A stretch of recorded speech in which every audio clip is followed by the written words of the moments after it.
warahmatullahi wabarakatuh. Kami merupakan mahasiswa dari Universitas PGRI Banyuwangi, Fakultas Pertanian dan dari Prodi Teknologi Hasil Pertanian. Kami dari kelompok 4 yang sedang menjalankan saya sendiri di Ratu Saleha, selanjutnya ada Mbak Ayu Utami. Untuk selanjutnya ada Mas Andi Valentino. Dan yang terakhir ada Mas Indra di Saputra.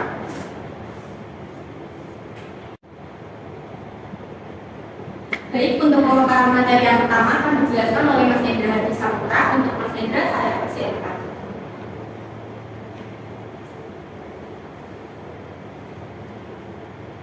Sebelumnya kami akan memperkenalkan semua proyek kami, yaitu PT Gulman Jaya yang berdiri pada tahun 2020.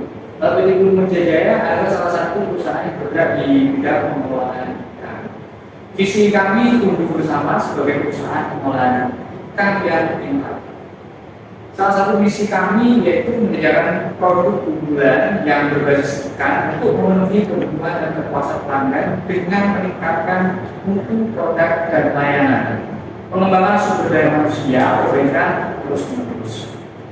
Selanjutnya lokasi. Misalnya menjadi pilihan lokasi perusahaan kami, lingkungan masyarakat, sumber daya alam, tenaga kerja, kedekatan dengan pasar, fasilitas dan biaya transportasi, tanah air untuk asuransi, dan pembangkit tenaga listrik itu menjadi faktor pertimbangan kami memilih lokasi di sana, di Singkari.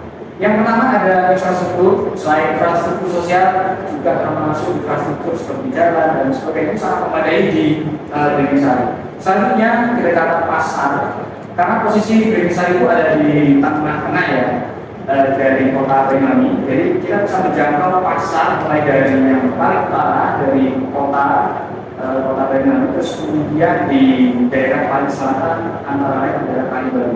Jadi posisinya di tengah ini sangat menentukan sekali. Yang selanjutnya yaitu sumber dayanya. Sumber daya alam yang ada di Sari itu sangat menentukan sekali.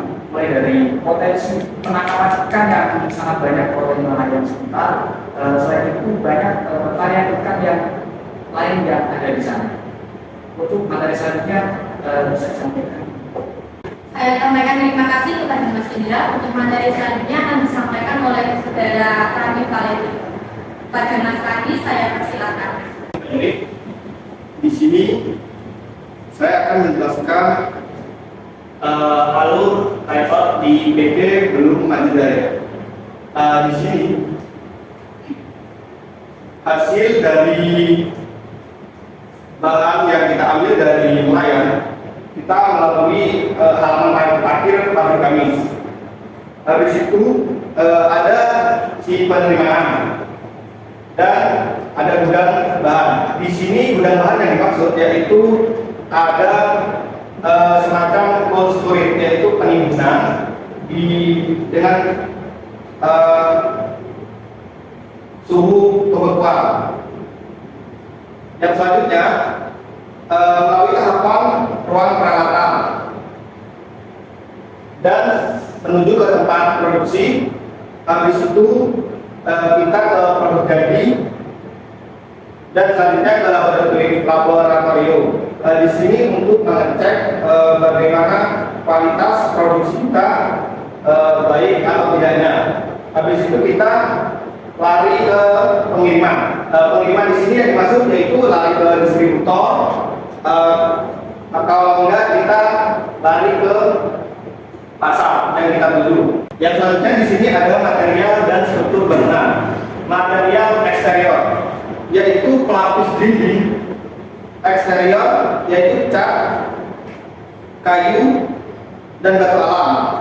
Penutup atap yaitu kita menggunakan genting tanah liat, lantai eksterior, lantai beton dengan pelapis, penutup tanah, rumput garasi blok, lantai jamur, lantai beton tanpa pelapis. Yang selanjutnya material interior zona basic, dinding keramik setinggi bidang kerja. Untuk lantainya kita memakai lantai beton dengan pelapis langit-langit, gypsum dan gipro. Untuk material interior zona medium dan height, dindingnya keramik setinggi bidang kerja, lantai beton dengan lapisan epoxy water base keramik quartile. Untuk langit-langitnya di sini kita memakai gypsum dan gyptom. Baik, saya ucapkan terima kasih kepada Mas Randi. Untuk materi selanjutnya terkait forecasting dan materi berikutnya akan disampaikan oleh Mbak Ayu Utami. Kepada Mbak Ayu Utami, saya persilahkan. Baik, di sini saya akan menjelaskan terkait forecasting.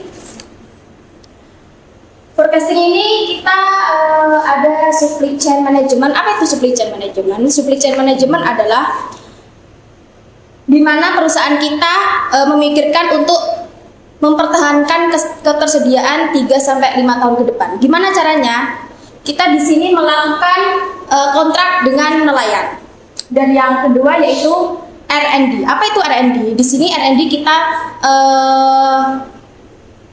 kita menyediakan inovasi baru.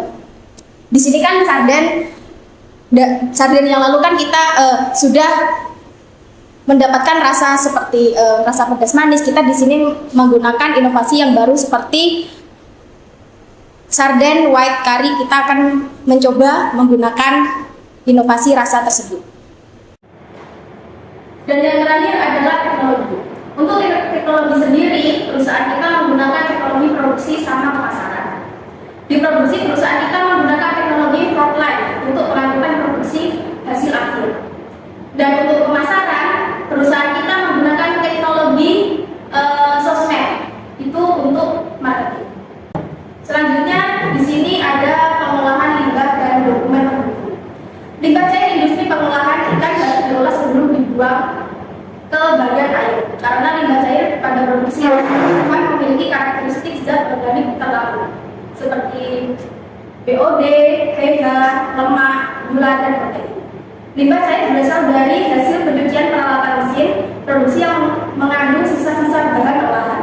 Baik, saya sampaikan terima kasih untuk Mbak Ayu kami. Untuk materi selanjutnya akan dijelaskan oleh saya sendiri terkait data dan manajemen ketersediaan. Untuk materi yang pertama yaitu CSR. Perusahaan kami PT Bendungan Jaya memperkenalkan pendidikan sarden yang merupakan bagian dari kegiatan corporate social responsible atau yang lebih dikenal dengan CSR. Kami menjelaskan bahwa ikan merupakan salah satu komoditas potensial yang ada di dinding sari. Kami pihak perusahaan melakukan pendampingan mulai dari mempersiapkan sumber daya nelayan, distribusi ikan sampai pada hilirisasi. Bahkan melakukan pengolahan hingga ikan menjadi produk berupa ikan sarden tersebut. Untuk materi selanjutnya terkait manajemen ketersediaan, kami mengendalikan persediaan pada tingkat yang optimum, yaitu menentukan kuantitas persediaan yang wajar untuk memenuhi kebutuhan pengelolaan produksi atas dasar jadwal perusahaan serta disesuaikan dengan orderan pelanggan. Kami melalui manajemen berusaha untuk mempertahankan kuantitas dan kualitas persediaan yang cukup untuk memenuhi permintaan. Kami dengan manajemen perlu menghindari biaya penyimpanan persediaan yang terlalu tinggi dan juga tidak terlalu rendah. Persediaan yang jumlahnya terlalu kecil akan menyebabkan konsumen menjadi tidak puas serta timbul kekecewaan dengan pelayanan perusahaan kami. Sebaliknya, persediaan yang terlalu tinggi akan menyebabkan biaya penyimpanan dan pemeliharaan persediaan yang akan melalui. Saya sudah presentasi dari kelompok kami.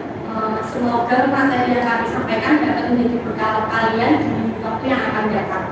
Saya mewakili teman-teman mengucapkan terima kasih dan memohon maaf atas kekeliruan yang terjadi saat presentasi berlangsung. Kami akhiri. Wassalamualaikum warahmatullahi wabarakatuh.